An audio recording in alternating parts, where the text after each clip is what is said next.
Chiara Amirante, chapitre 17. Des horizons toujours nouveaux. Les travaux ont aussi commencé pour la citadelle du ciel de Frosinone. J'avais déjà présenté le projet à la conférence épiscopale italienne en 1997. Le cardinal Ruini, tout comme le cardinal Antonelli, m'avait encouragé et on avait suivi le développement. Mais nous sommes restés bloqués pendant des années par toute une série de difficultés incroyables, surtout bureaucratiques. Nous avons, comme toujours, eu foi en Dieu, à qui rien n'est impossible. Si ma certitude quant à ce projet n'avait pas jailli de la prière, en 1996, les obstacles continuels et répétés auraient certainement eu raison de ma détermination.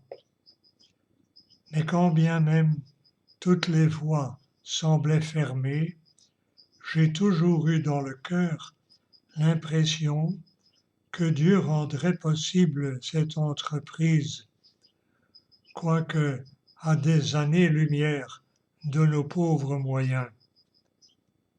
Lorsque j'ai su que pour le premier lot, nous devions garder la structure qui existait déjà et que j'ai eu connaissance du premier devis, ma foi a quelque peu vacillé.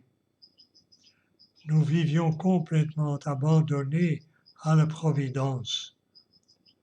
Où aurais-je pu trouver une telle somme? La réponse du ciel ne se fit pas attendre.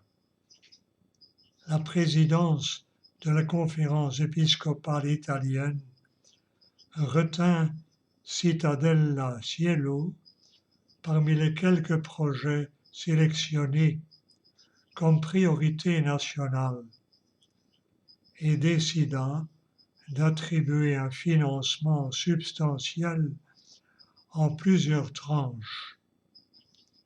Ce fut déjà pour nous un premier miracle.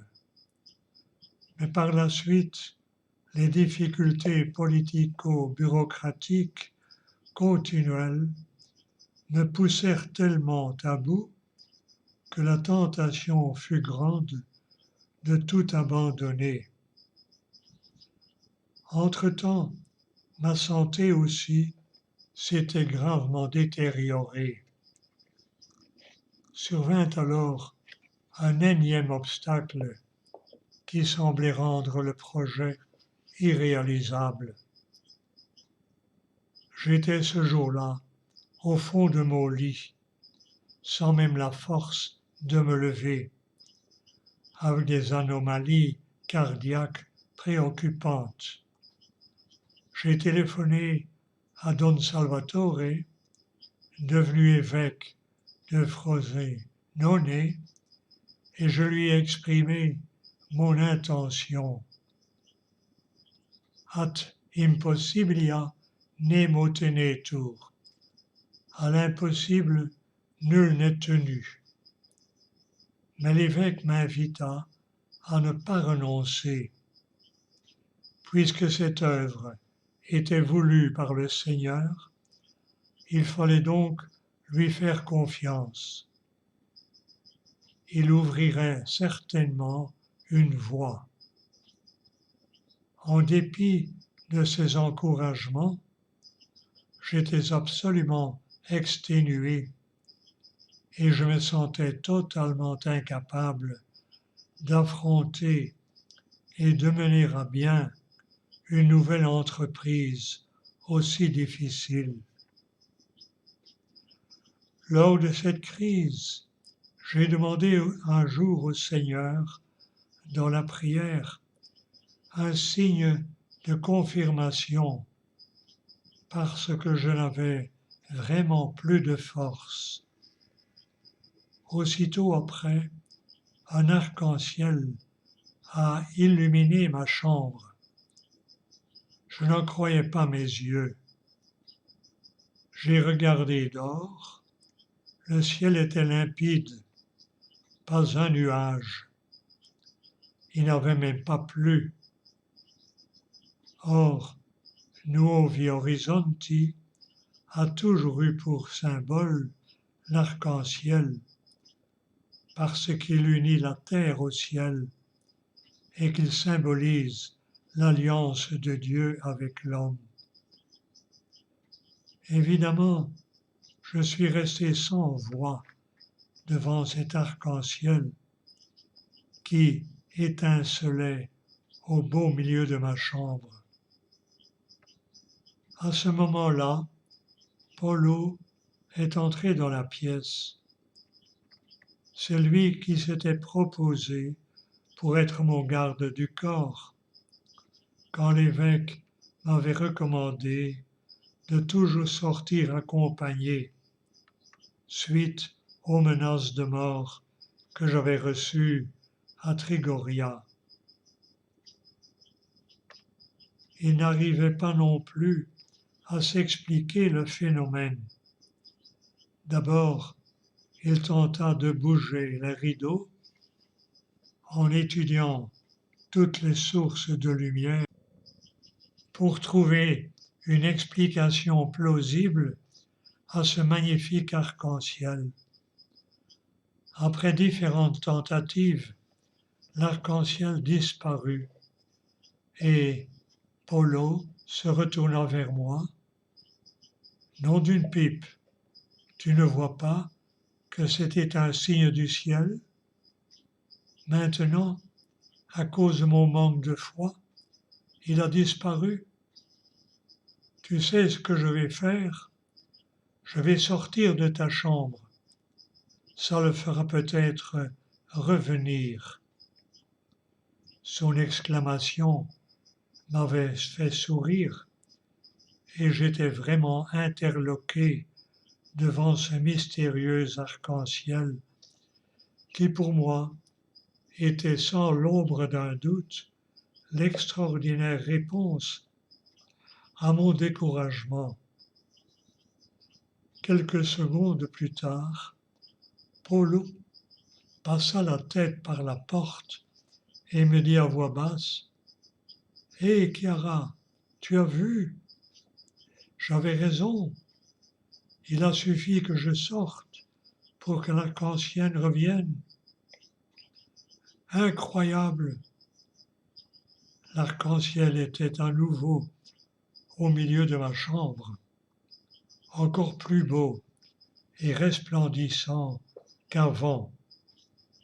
Il poursuivit: « C'est merveilleux.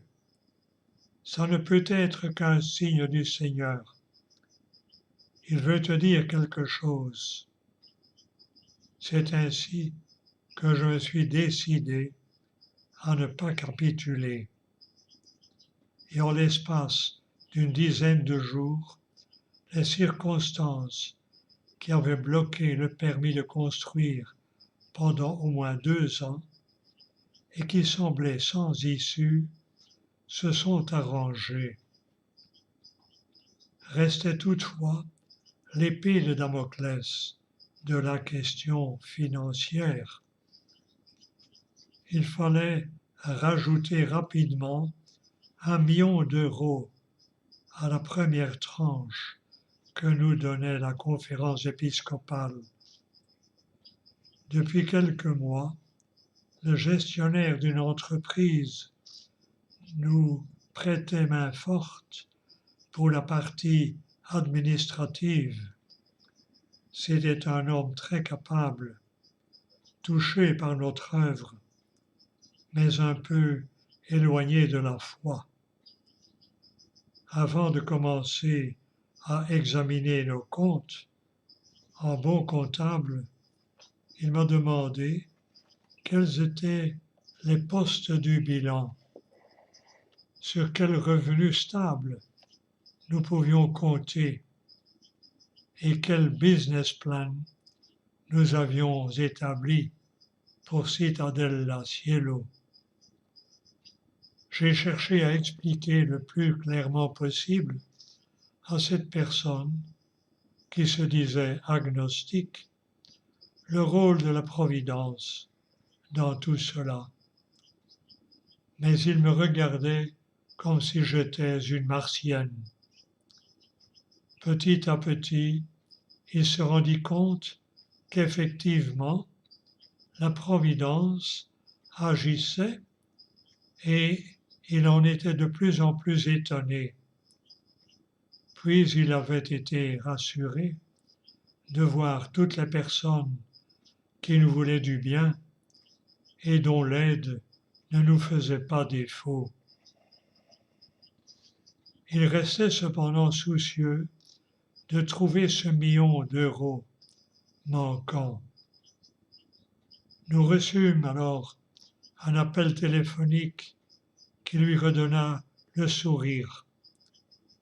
Un responsable de la Croix-Rouge italienne se déclarait prêt à organiser une recherche de fonds en notre faveur sur 1000 places italiennes. Son idée était de vendre pendant les fêtes de Noël des bougies en forme d'étoile avec le slogan « Allume une étoile pour Cittadella Cielo ».